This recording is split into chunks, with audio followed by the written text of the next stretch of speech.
तो दोस्तों यहाँ पर एक बहुत ही अच्छा वर्ड है वेटरन।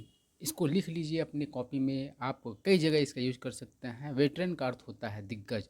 जैसे कि आप कहते हैं दिग्गज नेता तो वेटरन पॉलिटिशियन, दिग्गज क्रिकेटर तो वेटरन क्रिकेटर, दिग्गज अभिनेता तो वेटरन एक्टर। तो इस तरीके से आप डेली लाइफ में इसका ढेर सारा यूज कर सकते हैं। तो वेटरन बहुत ही आपका काम का वर्ड है।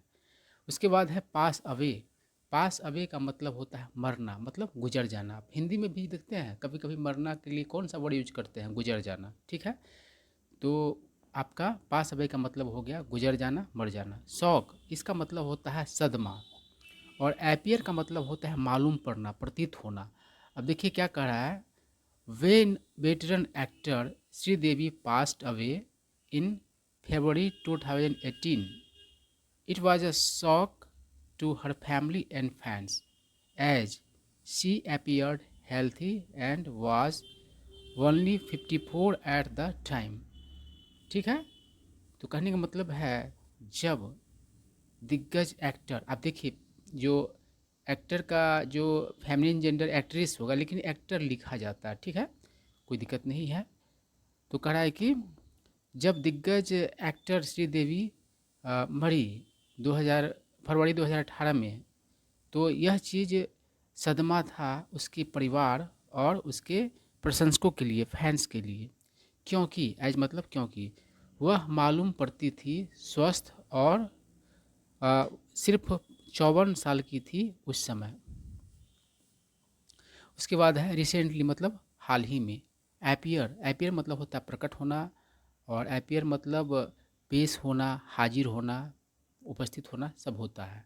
ओपन अप, इसका मतलब होता है खुलकर बोलना। ठीक है, इसके और भी बहुत सारे अर्थ हैं लेकिन हमें उन अर्थ को मतलब कि अर्थ को जानना नहीं तो फिर आपका पैसे समझना मुश्किल हो जाएगा। इसलिए ओपन अप का अर्थ यहाँ पर क्या है, तो खुलकर बोलना। तो क्या कर रहा है, जानवी एंड खुशी हर 2 डॉटर्स, मतलब श्रीदेवी की 2 बेटियां हैं जानवी और खुशी, रिसेंटली हाल ही में, एपियर मतलब उपस्थित हुई on the latest episode of coffee with Karan, मतलब कॉफ़ी विथ करण का जो लेटेस्ट सबसे मतलब कि हाल का जो एपिसोड है उस पर मतलब कि आई, एंड ओपनड अप, और खुलकर बोली about the day Sridevi passed away, मतलब जिस दिन श्रीदेवी मरी उस दिन के बारे में खुलकर बात की। रिकॉल, रिकॉल का अर्थ यहाँ पर है याद करना। रिकॉल मतलब याद करना भी होता है, रिकॉल मतलब वापस बुलाना भी होता है। तो यहाँ पर है याद करना। एज सुन एज मतलब होता है जैसे ही। हैंग अप, हैंग अप से हंग अप बन गया। हैंग अप मतलब होता है फ़ोन रखना, मतलब फ़ोन काटना, बातचीत हो जाता है तो क्या कर देते हैं आप, हैंग अप कर देते हैं। उसके बाद नेक्स्ट डोर, देखिए नेक्स्ट डोर का कई अर्थ होगा। नेक्स्ट डोर का मतलब पास का आदमी भी होगा, मतलब जहाँ आप रहते हैं उसके आसपास के आदमी के लिए भी नेक्स्ट डोर का प्रयोग किया जाता है। साथ ही साथ आपका जो घर है उसके बगल वाले घर के लिए भी नेक्स्ट डोर का प्रयोग किया जाता है। और एक घर के अंदर ही एक रूम के बगल वाला रूम को भी नेक्स्ट डोर कहा जाता है। ठीक है, तो नाउन वर्ब एडजेक्टिव हर तरीके से इस वर्ड मतलब नेक्स्ट डोर का प्रयोग किया जाता है इस फ्रेज का। तो अब आपको समझना है क्या कर रहा है। जानवी रिकॉल्ड डैट, जानवी ने याद किया कि सी गॉट द कॉल, मतलब उसे वो कॉल मिला when she was in her room, जब वो अपने रूम में थी। एंड और एज सुन एज जैसे ही, सी हंग अप जैसे वह फ़ोन रखी, she could hear her sister crying in the room next door, मतलब वह सुन सकती थी अपनी बहन को क्राई करते हुए, रोते हुए अगले रूम में, मतलब जिस रूम में थे उसके बगल वाला रूम में या उसके आगे वाला रूम में। नेक्स्ट मतलब बगल वाला और आगे वाला दोनों होता है। ठीक है, तो आई क्या कह रहा है, विल, विल मतलब विलाप करना। बार्ज इनटू, बार्ज मतलब क्या होता है, ज़बरदस्ती घुसना। ठीक है, और हॉल मतलब होता है विलाप करना, मतलब जोर से, जोर जोर से चिल्लाना और कुछ न कुछ बोलते हुए।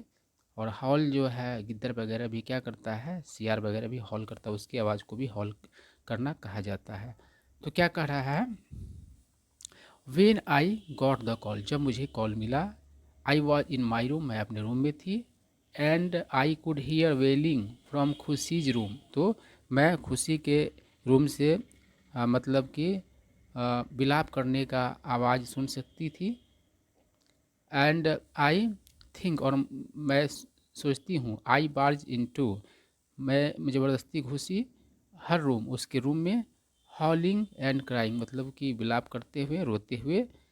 But what do I remember is, लेकिन मुझे जो पूरा याद है, निश्चित तौर पर याद है, सी लुकड एट मी, वह मुझे देखी, and the minute she looked at me, और जिस घड़ी, जिस समय वह मुझे देखी, सी स्टॉप्ड क्राइंग, वह रोना बंद कर दी।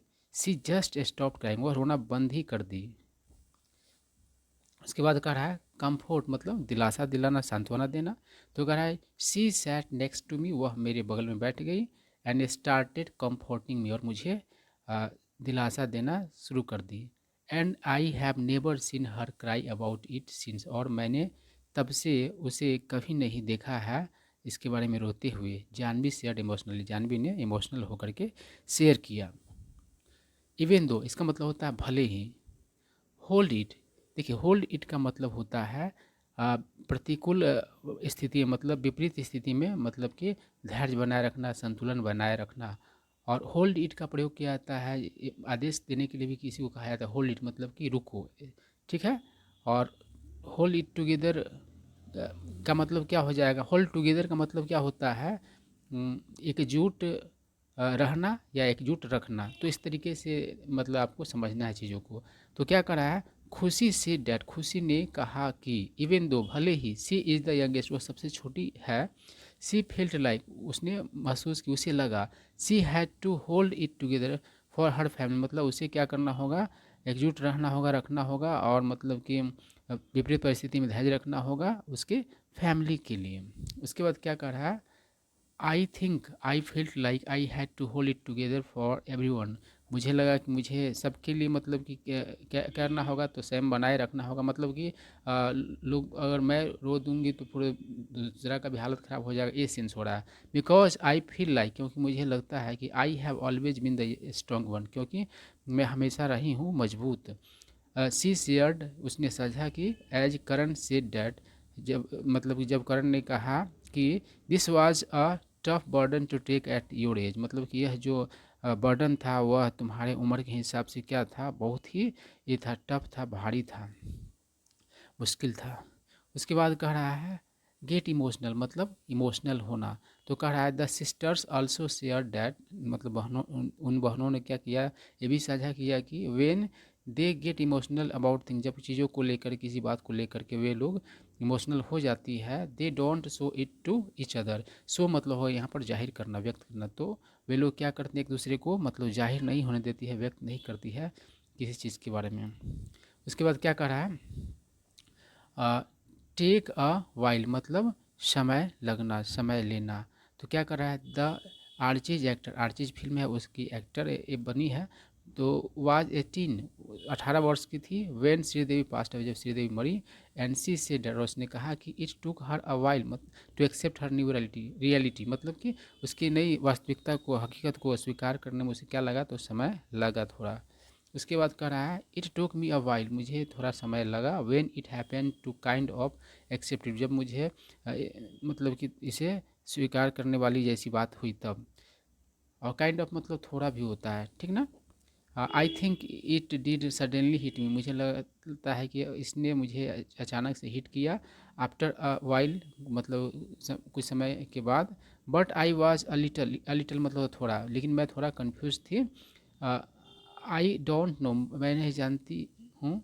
बट आई हैड जानवी, लेकिन मेरे पास जानवी थी। आई हैड डैड, मेरे पास डैड थे।